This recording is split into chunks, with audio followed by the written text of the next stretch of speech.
My first thoughts were, of course, deep sadness and concern. But then I very quickly realised that since my father had already been diagnosed a couple of years earlier, we knew that it wasn't the end of everything, you know, that you can live with dementia and still have a good quality of life. So I quite quickly began to look on the bright side and see what we could do to make Granny's life as good as it could be and make sure she was living her best life. I remember being kind of surprised actually, because when she was first diagnosed, I think especially because my granddad had it at the time, who was very, very far along with it, it didn't really feel as real, her having it, as him having it maybe. But now it does feel real. I can stand up. Yes, and then... As long as I've got this, I can go anywhere. Oh. That's true. I can go and see the king. Oh, it's looking great, Granny. She's much more of a people person. She loves company, she loves to go out, she loves to party. And that's good from the point of view of a carer, because that's not too difficult to make happen, you know. One of the things that happens is that people generally, I think, and she in particular, they lose that filter, they lose all those inhibitions that they might have had before. And so sometimes they say things that are a bit startling, or some might say inappropriate, but we forgive her that because she always means well, and it always comes from a place of love, and I think she's still very much herself. She may now sometimes lose the thread or get a bit confused or muddled, but you can tell it's still the same person underneath, and I wouldn't say it's a complete personality change. It's perhaps just she's more herself than she ever was before, because she doesn't really worry about what anybody thinks of her. Well, please, can I have a glass of wine? No. What do you think, Janice? You normally have one about 6 o'clock, don't you? It's a bit early. Yeah. Do you want a really small one? Will that help? Maybe. Maybe. Half and half. Okay.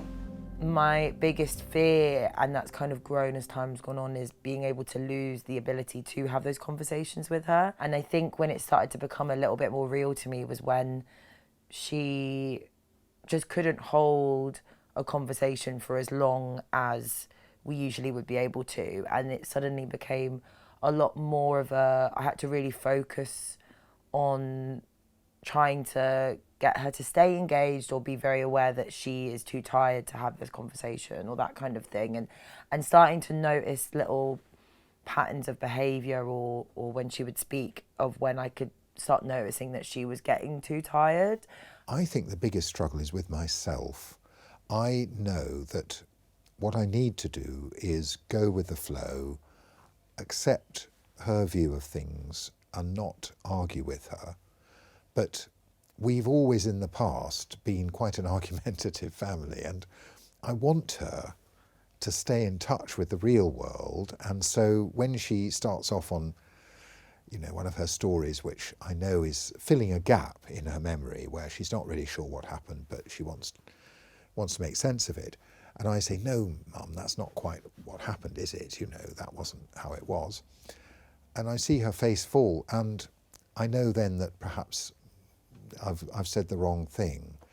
And so I think perhaps keeping control of yourself and thinking carefully before you speak to someone with dementia is important. You know, you've got to realise that they're trying to make sense of the world around them, and sometimes they're not going to stick strictly to the facts, but it doesn't always matter very much, and sometimes they're telling a beautiful story even if it isn't quite what you remember, and so you just have to go with the flow. Oh, Daniel, how nice of you to come. That's all right, Mum.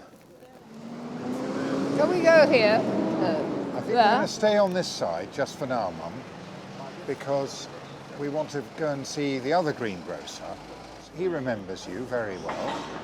I don't know. What do you think? Grapes. I think those sort of Grapes, things. you love are good. Little things, not Yeah, big things. You yeah. know, so Can I? grapes are Aren't good. those soft? Yeah, should we get some, are these apricots? Yes. Yeah, let's get some apricots. It's not that one, is it? It's taught me the value of service, of being prepared to put your own needs and wishes aside and think about someone else who really needs you more than they ever have. Just as I did when, and we all do when we're children, we need our mothers. And at the end of life, you have that wonderful opportunity to repay the debt. It's taught me a great deal about how I should approach old age, you know, when the time comes,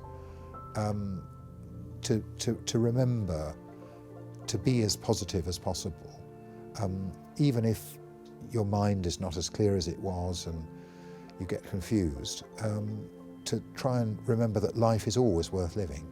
So I think her path, her journey through dementia has been, on the whole, as good as it could have been. You know, she's still enjoying her life a great deal. And she says that, by the way, that's not just my opinion. She often says how happy she is.